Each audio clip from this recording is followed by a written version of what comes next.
Instead of seeking God personally, ദൈവത്തെ വ്യക്തിപരമായി തേടി അവൻ്റെ ശബ്ദം കേൾക്കുന്നതിന് പകരം many depend on A voice. ഒരു ശബ്ദം അവർക്ക് കേട്ടാൽ മതി, അവർക്ക് ഞായറാഴ്ച ഒരു പ്രസംഗം കേട്ടാൽ മതി. പക്ഷേ നല്ലോണം ഓർക്കണം, ഒരു പ്രസംഗം വന്ന് ഞായറാഴ്ച കേൾക്കുന്നതല്ല, ദൈവശബ്ദം കേൾക്കണം.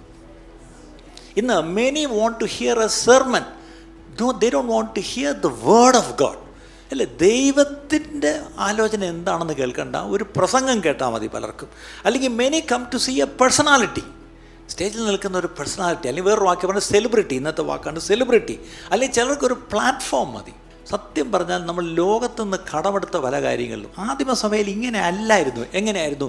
നിങ്ങൾ ഒരുമിച്ച് കടന്നു വരുമ്പോൾ നിങ്ങൾ ഓരോരുത്തർക്കും ഓരോന്നുണ്ടെന്ന്. ഒരുത്തനൊരു സങ്കീർത്തനം, ഒരുത്തനൊരു പ്രബോധനം, ഒരുത്തനൊരു വ്യാഖ്യാനം, ഒരുത്തനൊരു ഭാഷ, അല്ലേ? ഓരോ വരം ലഭിച്ചവൻ അതാത് വരങ്ങളിൽ എല്ലാവരും കൂടെ ചേർന്ന് എന്ത് ചെയ്യും?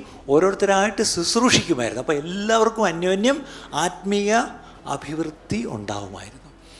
ഇന്ന് ആ കാലം പോയി. അതാണ് പുതിയ നിയമസഭ. പക്ഷേ ഇന്ന് അതെവിടെയെങ്കിലും കാണുന്നു? ഇന്ന് ആ കൂടി മൈക്ക് പിടിച്ച് ഒരുത്തം മാത്രം നിപ്പോട്ട് അയാൾ പറയുന്നതാണ് വേദവാക്യം, അല്ലേ? എല്ലാവരും അയാൾ പറയുന്നത് ഈ പറഞ്ഞ പോലെ നമ്മുടെ പുതിയ ഭാഷയെ പറഞ്ഞ് തൊടാതെ വിഴുങ്ങിട്ടങ്ങ് പോകുന്നു.